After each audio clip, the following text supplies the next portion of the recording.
So for me, I think one of the best things is to take, instead of learning sales only or the skill set that you're locked into, like as a programmer, you know this, instead of just like I'm doing programming, learning about like different kinds of mathematics that would influence the way you see the skill set. Does that make sense? Mm-hmm. So in sales, instead of me just looking at sales, I'm reading up and understanding and learning about human behavior. So something I've been watching, like obsessing over recently, I haven't told you about this yet, is detectives interrogating people that are suspected of crimes. Because in the criminal justice system, there are because so basically in criminal justice, when the police arrest someone in the U.S., it's actually, if criminals are smart, it's very hard to actually like genuinely go to prison unless there's massive evidence against you, like for long periods of time. So what the cops try to do, and what detectives try to do, homicide detectives or whatever, they basically try to get you to provide as much incriminating information as quickly as possible that can be used in a case against you, because the moment you say, I want to talk to my lawyer, they can't do anything. Their hands are tied. So I've been watching these detectives, dude, they're so good at getting people to talk, man. It's like objection handling in sales, but reverse. So what'll happen is some dude like kill someone. He's like, I'm not going to talk. I think I want a lawyer.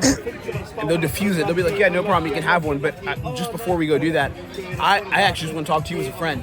And what they'll do is, to get the prospect to open up, they'll side. Sorry, not prospect. To get the suspect to open up, they'll side with the suspect and literally like give to the suspect what the suspect believes is true about their own reality. So let's say a guy kills his wife. God, horrible. The dude kills his wife. What the detective will do to get him to talk and start to create a cause, like for why he probably did it, the detective will be like, he's not going to ask him, you killed her, right? It's stupid. The guy's going to say no. Instead, he'll be like, dude, tell me about the relationship with Tammy. From what I know, a couple of the neighbors said she was really always getting on you. Like, she was really a piece of work, wasn't she? So now what's happening is the suspect is like, cop is on my side, cop gets me. So the cop builds an investigative narrative to get the suspect to open up because he feels the cop is on his side. So in sales, what we've been training on in level 5 is reading these markers of who a person believes they are. So as an example, one of the questions we ask on sales calls is like a consequence question. Let's say you're talking, I won't use B2C, let's use B2B. Let's say you're talking to a prospect who's like running a successful business and they want to implement marketing strategies to scale, but they're already at 100K a month. They're already doing well. And you've gotten sense from them on the call that they're already doing well in the business, and that they kind of just like took the call just to see what's up. How do you create urgency, or how do you create a real need?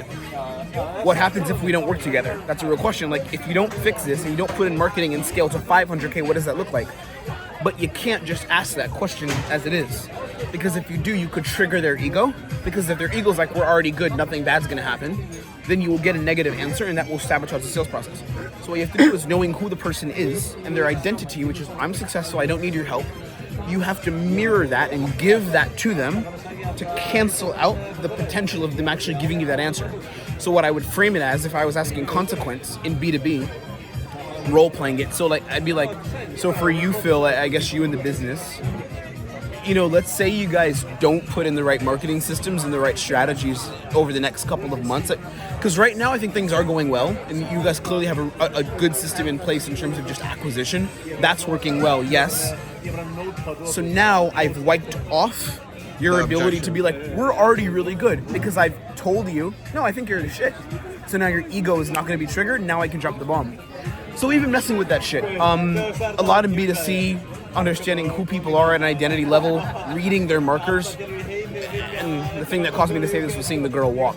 Just, you can see little things on people, the way they hold their hands, the way they look around the room, who they try to be, how they dress. It's very cool stuff. That's it. That was, What's up, bro? What up, my G?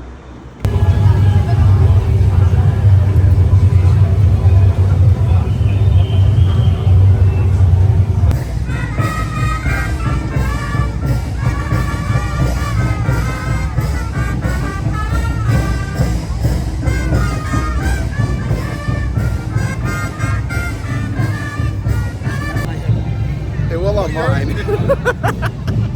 All right. Good morning, my people. What's up? What's up? Well, not quite morning. It's a little bit late.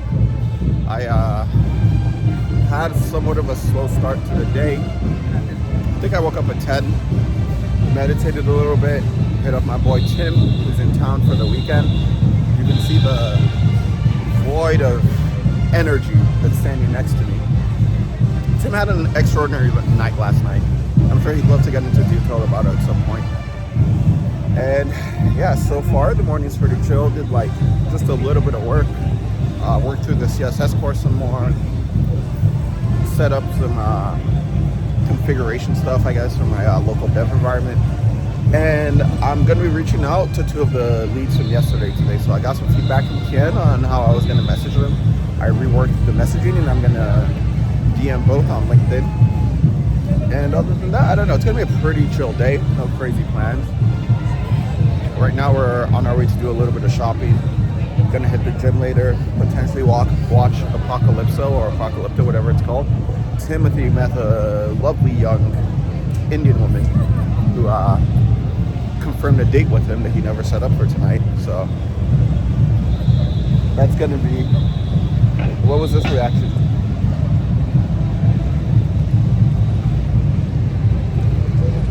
What was that reaction? Okay.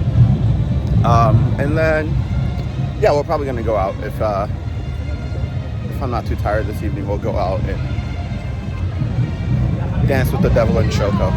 So, regular, typical Saturday shit.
Okay, so that was a cool street party music event going on. Man, I've lived in this country for years and I still just like find new small things to love about it. So the day's been pretty chill, pretty low-key. Spent most of it with Tim. We just finished dinner and he's gonna go on a date with this girl he met earlier today when we were at Chapella. And man, the boy don't miss. I'll tell you that. The boy do not miss. And I am gonna go home, get a proper meditation session in. I haven't had one in today yet. And I think we're gonna head to Shoko around 12:30, give or take. Should be a fun night. It's always a fun night out with my boy. Tomorrow we're gonna go to a national park here in Catalonia, take some snacks that I brought from Amsterdam, and have what should be a very beautiful day, a very, very beautiful day. So I think that's it for now. I'm signing off.